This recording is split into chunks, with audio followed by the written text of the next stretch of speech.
is Indian Country Today.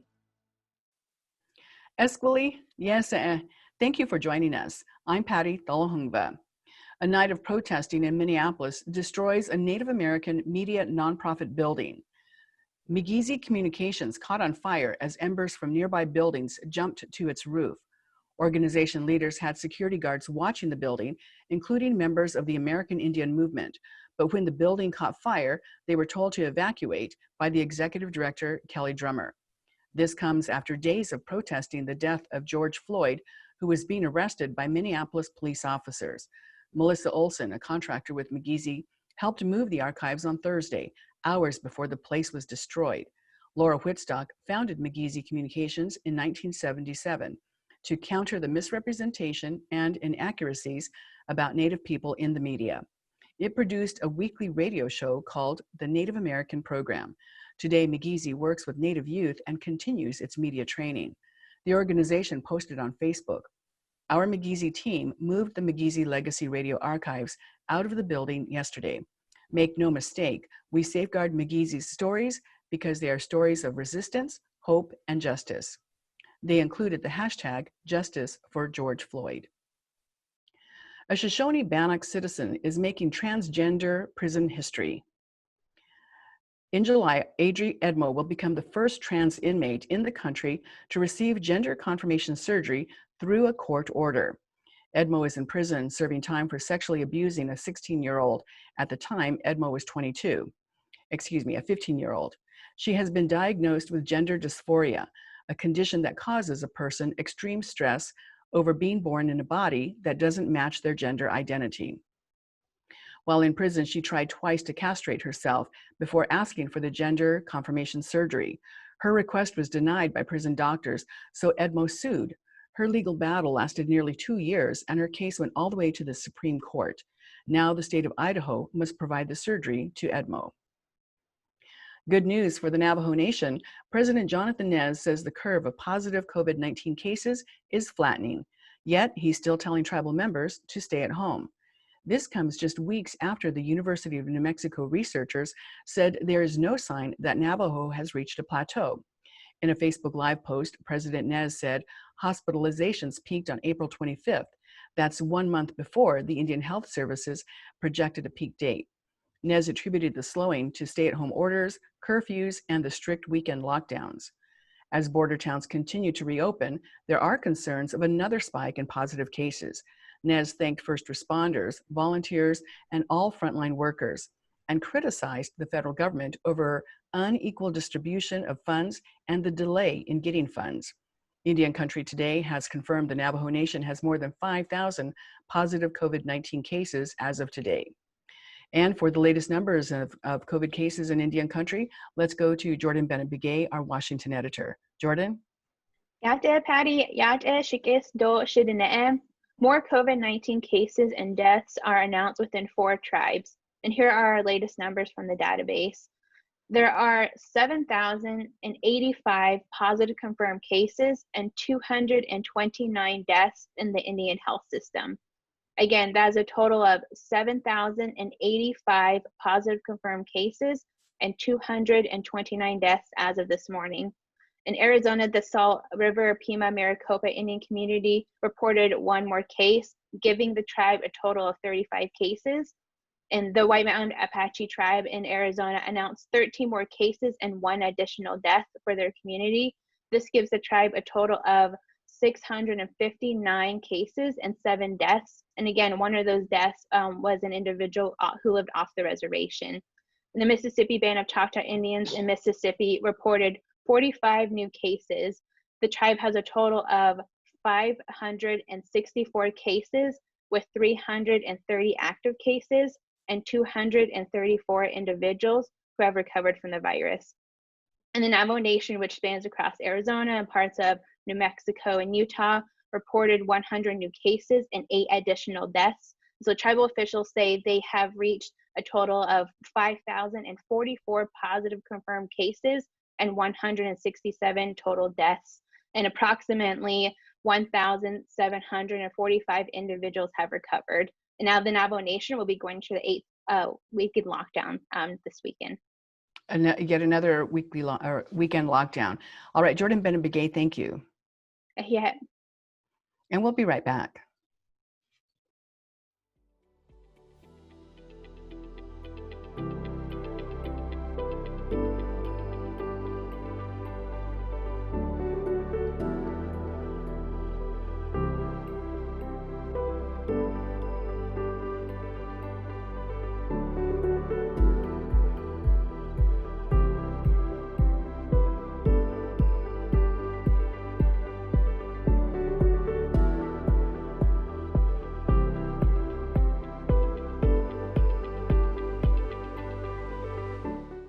This is Indian Country Today.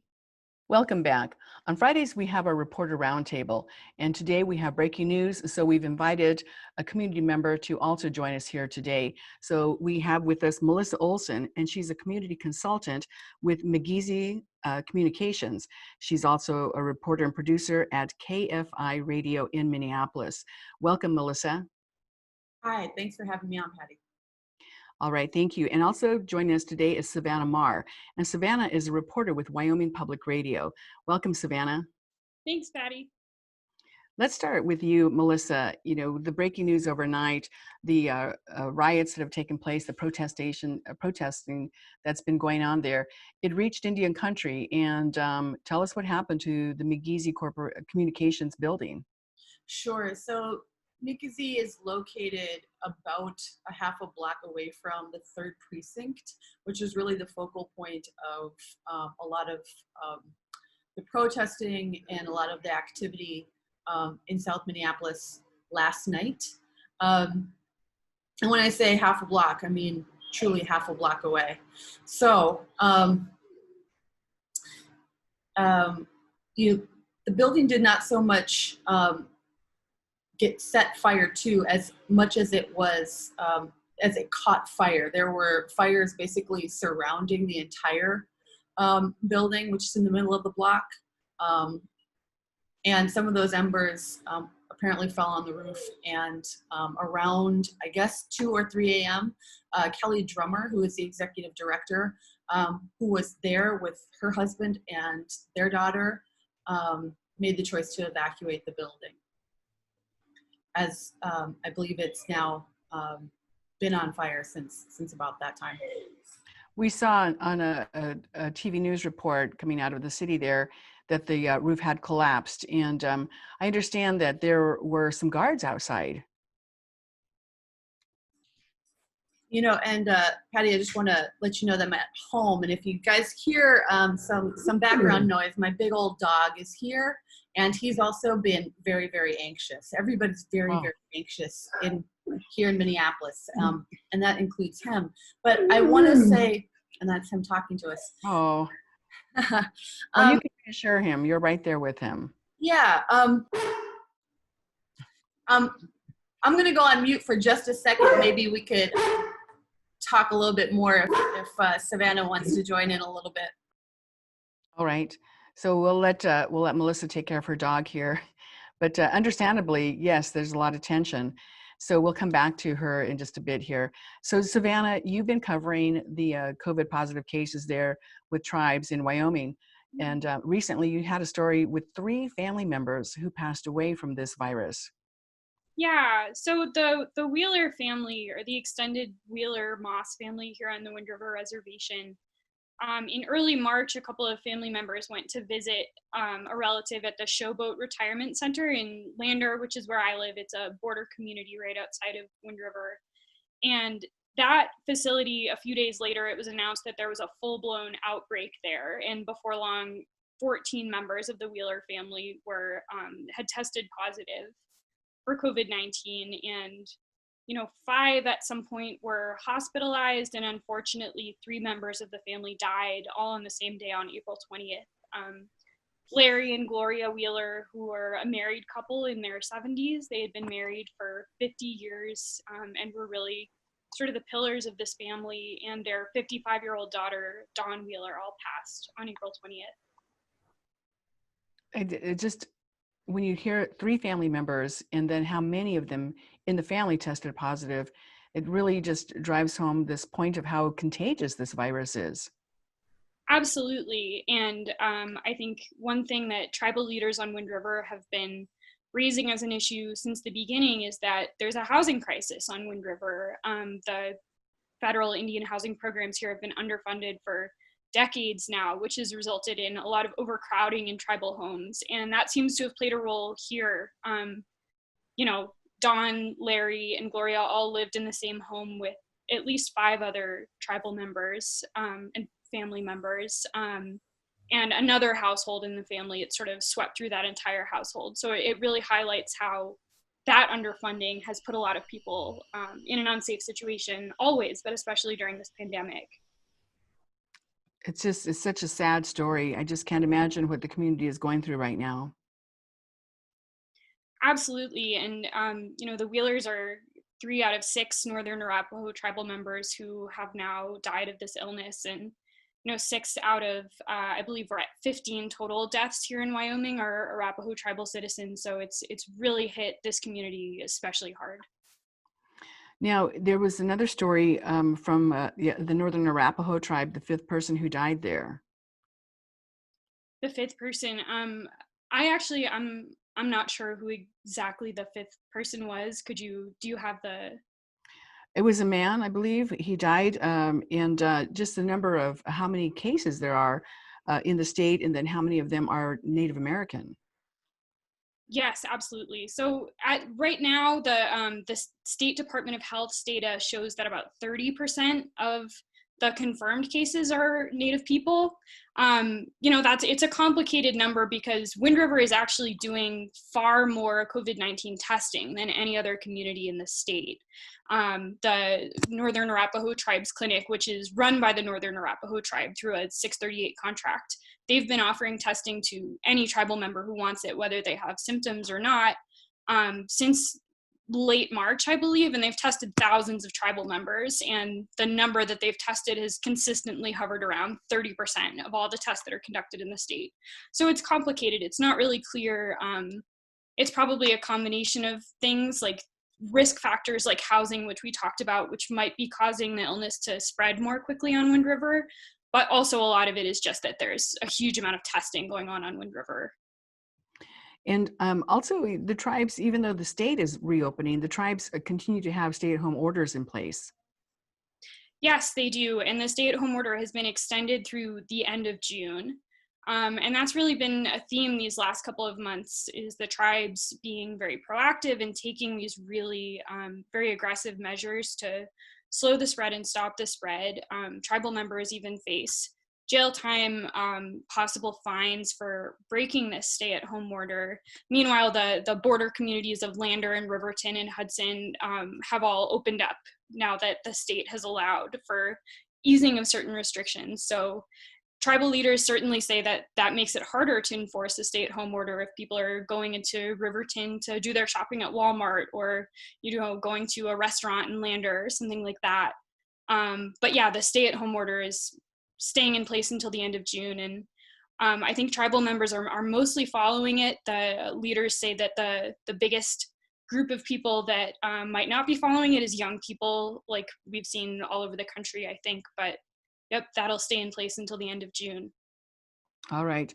Well, again, we're just following the story across Indian country to see how different tribes are dealing with this, and also that communication between tribes and also state leadership and what's happening here. I know in Arizona, I've spoken with several tribal leaders here, and they did not say that they were consulted or had a meeting with the governor to talk about lifting the restrictions. So there's concern that as businesses open up, as you mentioned, tribal members will want to go and shop or go dine, and that could still, spread this virus. Certainly. Yeah, and I think here in Wyoming that definitely tribal leaders would like to see local communities be a little bit more in line with what's being done on the reservation. But what I have heard from tribal leaders is that they're pretty happy with the consultation with Governor Mark Gordon. So they've had good cooperation from the state. All right. So hold on, because we're going to come back to you in just a little bit here. But Melissa, are you all set? Is your dog okay now? Yeah, he's great. All right. Yeah, and it's interesting because, people are stressed, but our animals are stressed too, and they feel that fear and that concern, the stress that, you know, human beings are emitting as well. So, and that goes to our kids. Mhm. So it's just a really, I think, challenging time for every living thing right now. But we were starting to talk a little bit about how McGizzy Communications had asked for some security guards to come out and protect the building, to watch over it last night. That's right. So, I think everyone quickly realized yesterday that the first day of the protests were just that it was just going to be the first day, and that yesterday, being day two, was going to require that people be more vigilant, and really try and understand the nature of the ongoing, um, violence and to some degree destruction, right?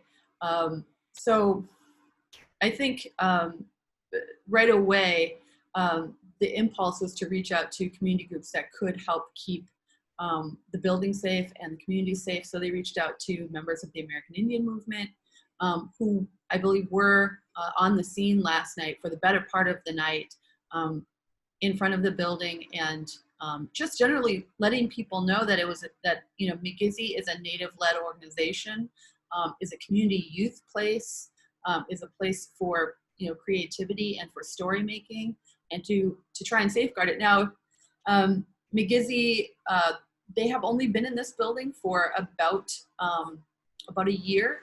They just moved into this new location. It's very beautiful. It's a large space, but there is nothing but sort of large plate glass windows that face west, where they're located. So, the feeling was that it was just so vulnerable that you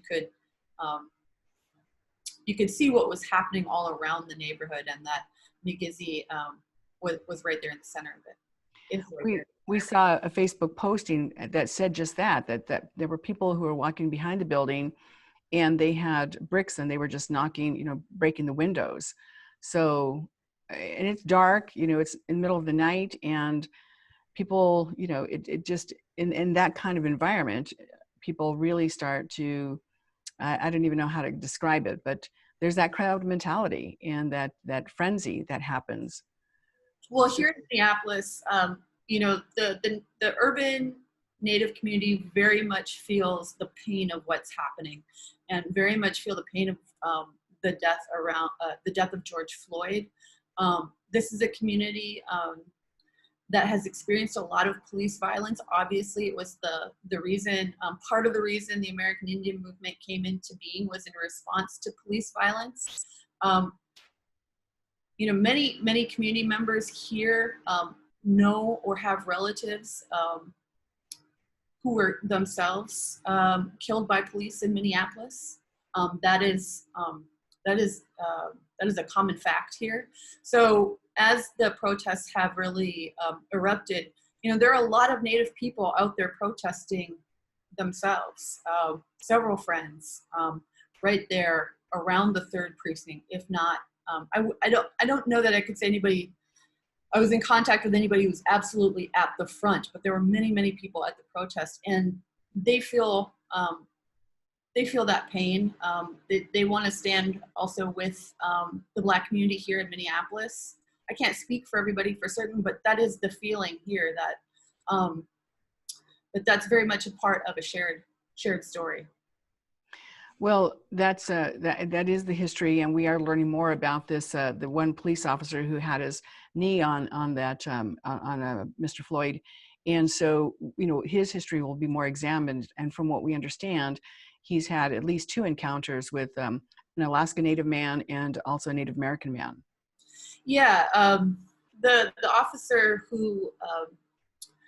who's responsible, who murdered George Floyd, was also part of a police, I don't know what you call them, a contingent, a police, whatever, who had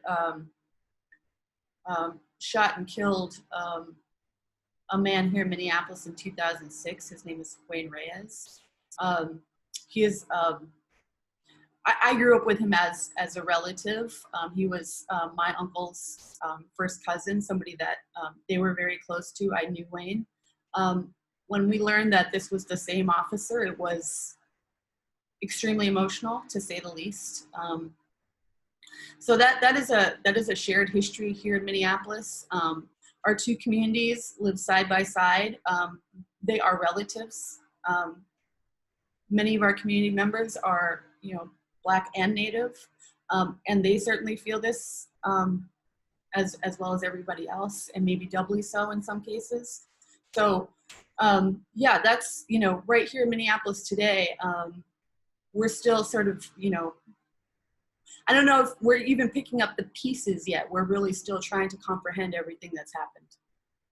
Well, it's a process in trying to understand, what happened, and then accepting that. I mean, it's just that all of that process of, what happens now. But you had, and McGeezy had the foresight to protect the archives. When did you guys make that decision to move the archives, and where are they now? Well, so to be totally clear, like a lot of what's at McGeezy, so McGeezy has a lot of archival material. McGeezy Communications is, born in 1977, I believe. And they have been doing media work since their founding. But they have a lot of what I guess I would call material culture in the building, photographs of beloved community leaders, posters, and that kind of that historical culture, that material culture, right? Lots of items that they've been gifted over the years. They are the keepers of all of those things, including their first, 2 decades of radio making, right? But the physical archive that they've been also keeping for all these years has been greatly damaged. 95% of that archive has been greatly damaged. What we know is that there's some fire damage to the back of the building. And there's a room there that was caught on fire. The rest of the building wasn't necessarily on fire, but there's water pouring in on it to put out the flames. So a lot of that is lost. Again, the radio archive portion, we've been working on that for the past 6 months. So yesterday, I had walked over just to see what the state of the building was, aware that the physical archive was still in the building. And together with my boyfriend, John, we just looked at each other and said, we have to get it out of there. And we just made a plan to do that with, of course, the blessing of McGeezy's leadership and its staff. So we bought some boxes. We just cobbled together what we had, and we headed over in a conversion van. And we started packing up all of the tape, and we moved it over to, I guess what I'm just going to call a safe location here in Minneapolis that feels safe for the moment. We needed a place for the time being. Everything in Minneapolis feels so very intense right now. There are just ongoing discussions around safety and all of those things. It is just unbelievable to see what we're watching, and then to see how it's impacting, this Native nonprofit organization here. And, so where were you last night, and are you going to go back to the building today?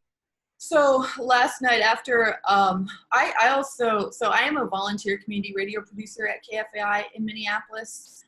We're, a volunteer station. I'm a volunteer programmer, not a reporter. In fact, I work for the Tuahe Foundation. So where were you last night? I was, after I got back here, at home, I stayed put. I really felt, yeah, there was no doubt that things had grown more violent. I stayed put at home.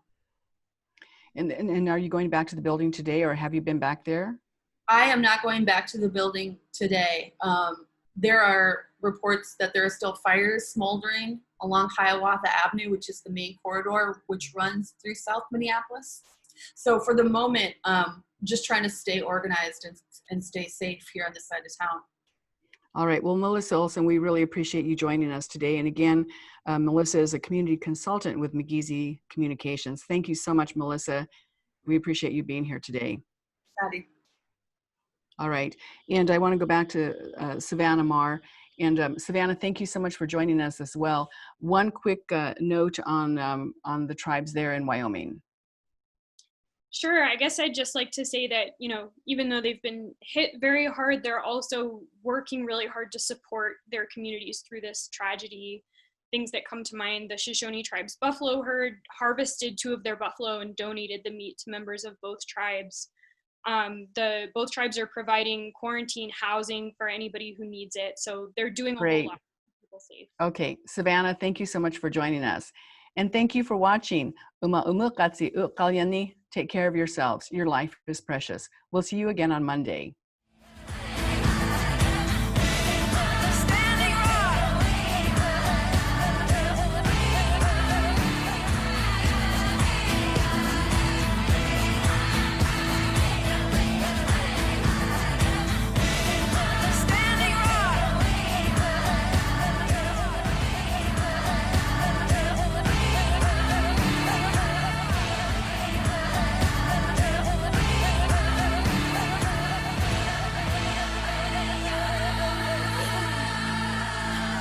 This is Indian Country Today.